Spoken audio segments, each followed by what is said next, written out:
welcome back to my channel. I've been gone for a little bit, but I am back to do an absolutely fantastic collaboration with some other mamas hosted by Val over at Four Wildlings Academy. So make sure you check out the rest of the videos. I will link the playlist here at the bottom and see what we are all talking about. In today's collaboration, we're going to just chat about some real honest motherhood, struggles, wins, and everything in between.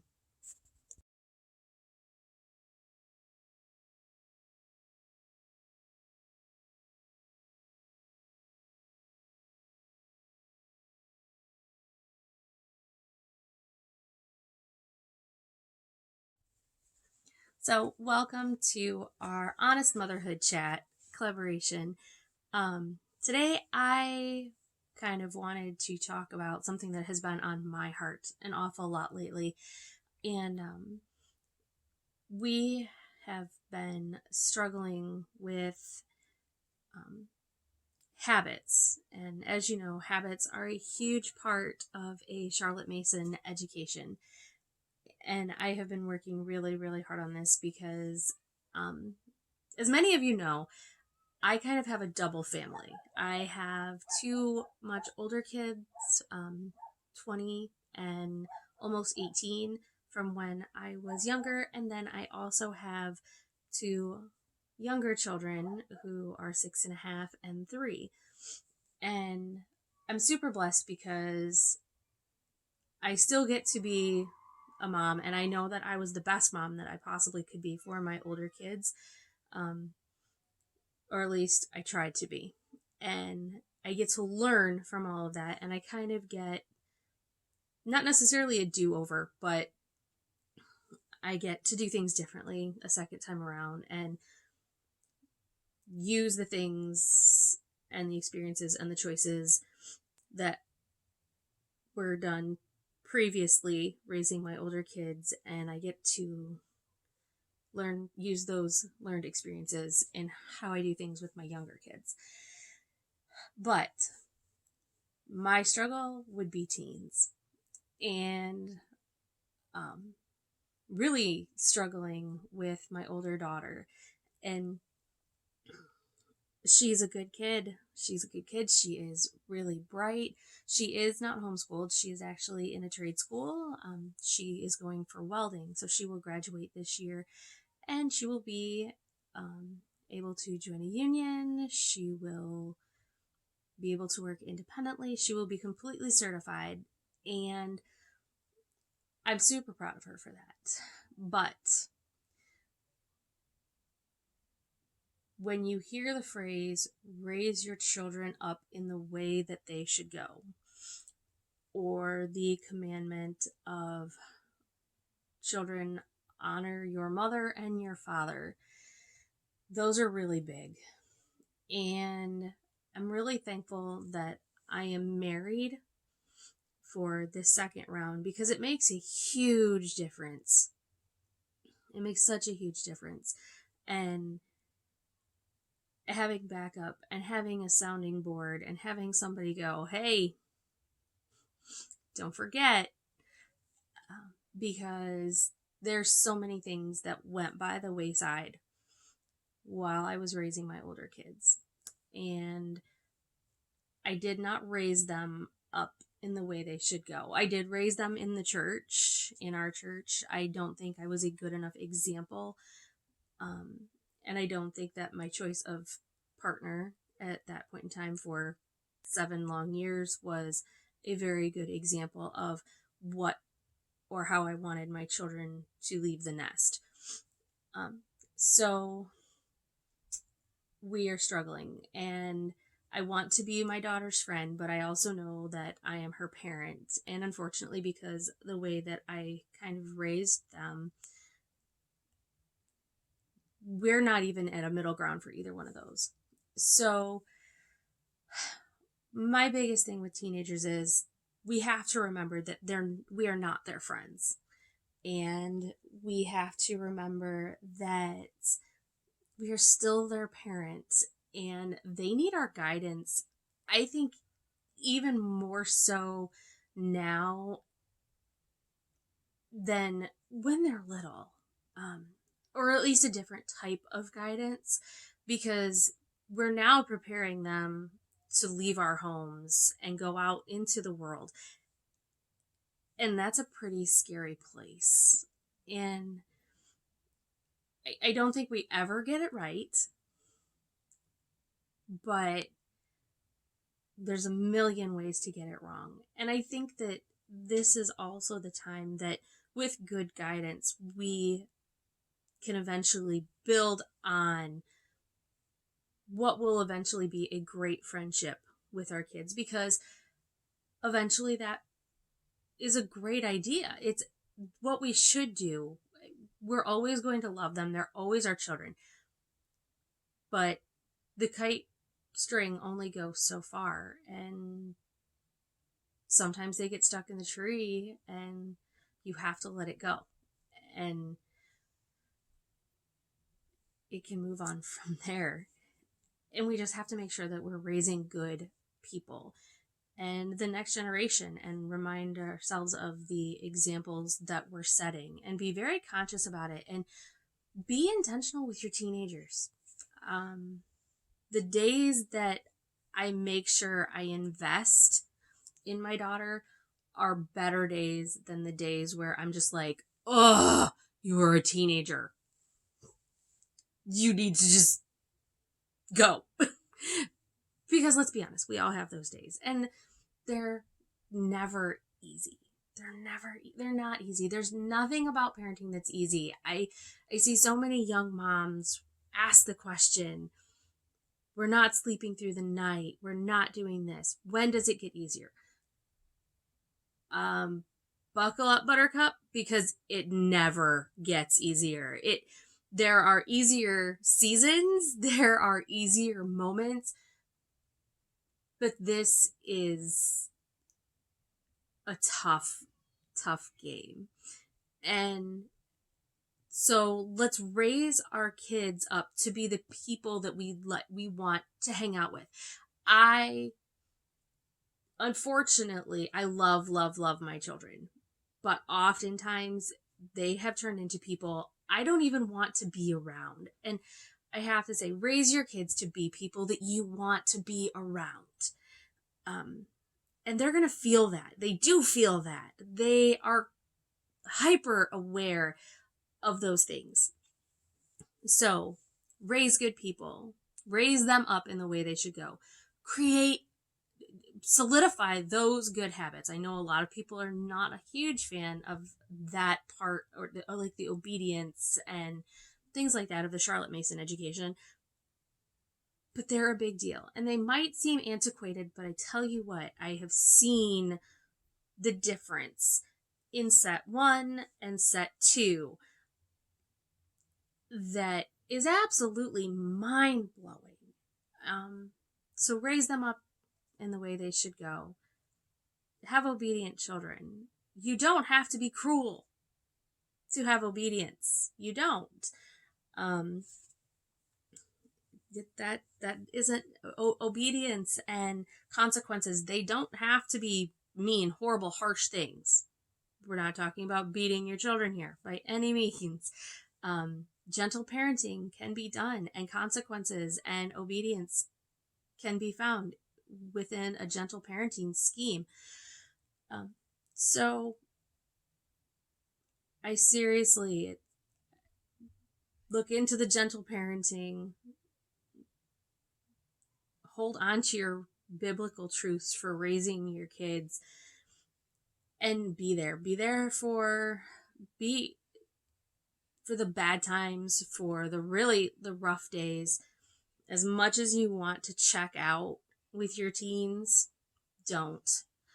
Because they're really still struggling. Like, people just, get really excited about 18, but to be honest, 18 is not an adult. I was a mom by 19, and I still was not an adult. I didn't have anything figured out. I'm fairly certain I didn't have anything figured out till I was 30, even close remotely to 30. because it's hard, it's difficult, and it's scary. And if we don't give our kids the tools, they're gonna flounder. So start young and give them the tools and build those relationships. And remember that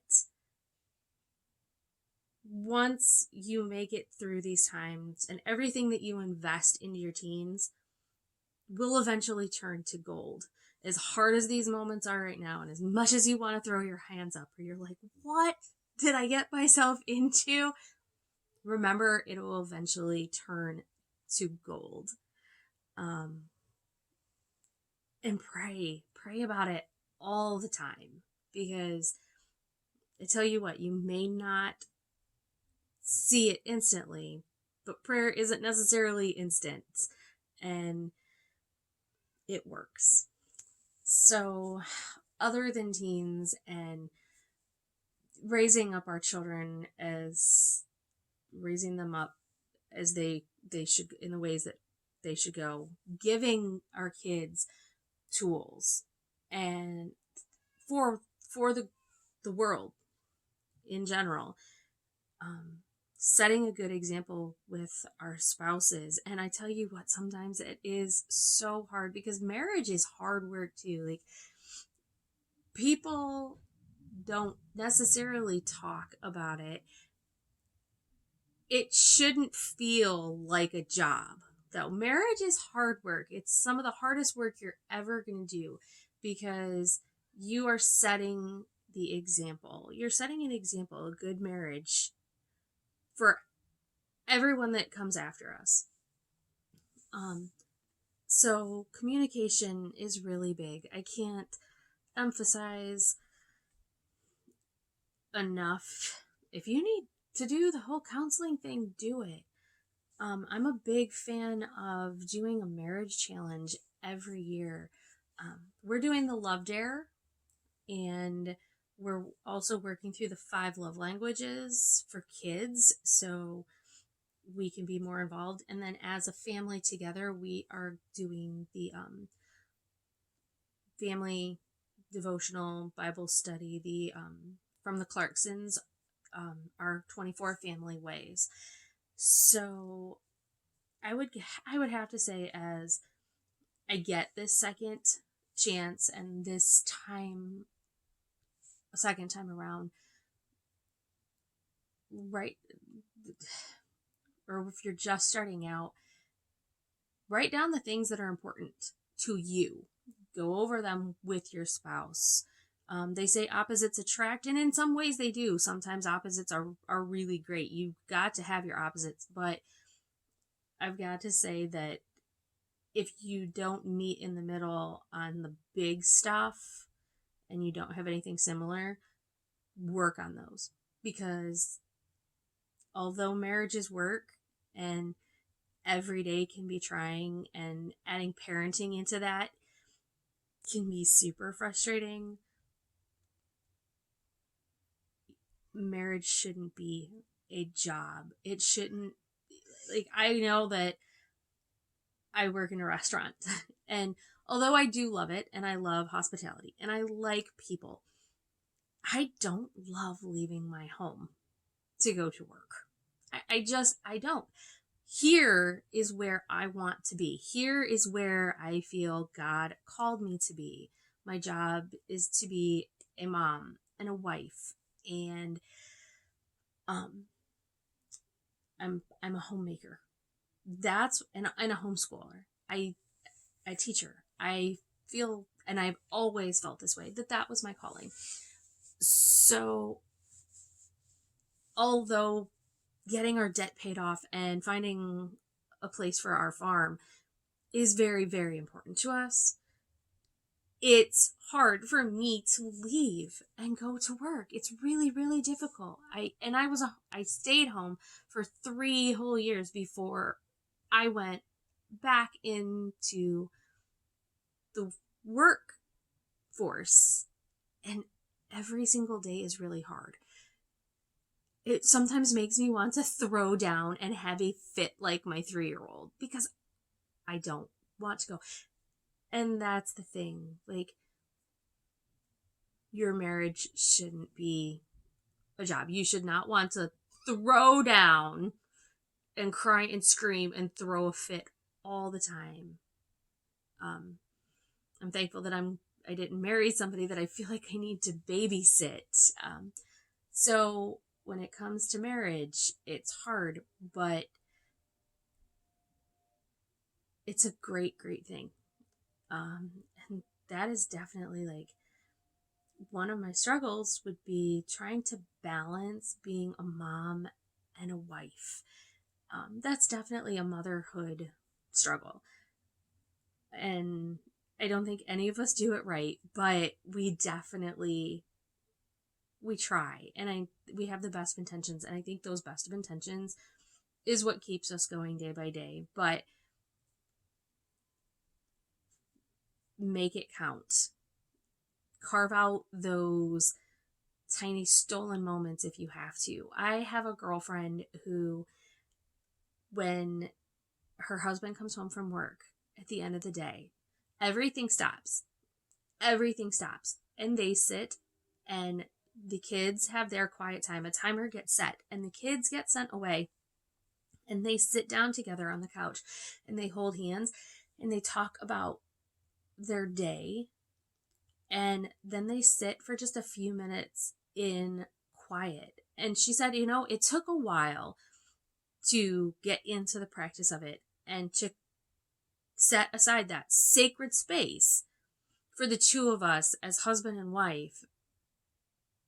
But it's been one of the most important things that they did.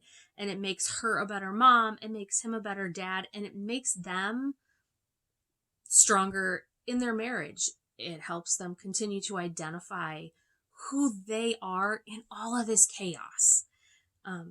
So, teens, marriage and motherhood. And then I would have to say, for our homeschools, man, get yourself some good homeschool mom friends. Because this, on top of all of the rest of our, bowls that we happen to be juggling, a homeschool, like, we're raising the children, we're being a wife and trying to be an independent person on top of all of this. And then you add in homeschooling. And this is one of the reasons I absolutely, mother culture is so, so dear to my heart, because it helps us continue growing as a woman, as a mother, as a wife, as a person in general, like a whole person. Charlotte Mason didn't forget us moms in this whole mix. And it's one of the reasons I love our Charlotte Mason approach so, so much.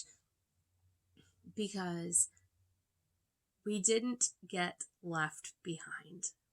So my biggest thing with homeschooling is don't leave yourself behind. If you completely burn the candle at both ends, there's not going to be anything left. So I want you to pause, and I want you to blow out the flame and pick 3 good books and your Bible and keep those and be reading from one of them at any point in time. Pick 20 minutes a day and read. If you have to set a timer for the kids and say, okay, it's quiet time, and when the timer goes off, find mommy, do it. I tell you what, it makes all the difference in your homeschool and who you are in the whole world. Remember that it's your homeschool. You don't really have to answer to anybody. As long as you're following the rules and covering the things you need to for your state or country, wherever you happen to be, just breathe. You do 3 weeks on, 1 week off, and you school all year long, all year round, do it. Get do what works for you. If you do 6 weeks on and you realize 6 weeks is just not going to work. I know for us, I'm doing about 4 weeks on, 3 weeks, 4 weeks on, as we're still trying to work into a groove and get accustomed to the baby going to preschool. We've done like 3 or 4 weeks and then one off, and just kind of put some fun unit studies in there, because mama needs to regroup sometimes. So regroup.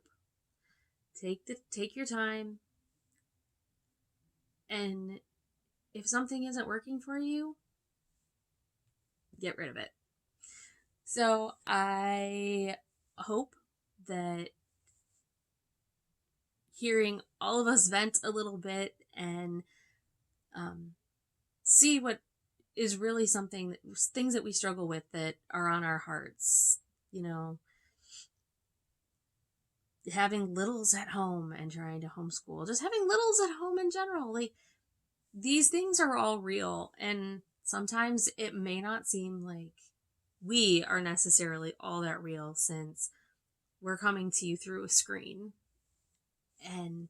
But we are, and we all have similar mom struggles. And you are not alone. Believe me, you are heard. And if you need any of us to pray for you, or you have questions about how we might handle one of these types of situations, please feel free to leave them down in the comment box. How do you build your relationship with your kids? If you have teenagers, what is a way that you connect with them that I could use on those days where I'm just like, I need you to go away? Let me know. What are some of the struggles that you have in your homeschool? I want to hear about them. I want to hear all about your mom journey, whatever season you happen to be in, and remind you that you're not alone. Bye. I will see you next time. We are going to be covering even more, getting into holiday stuff. So it'll be pretty exciting.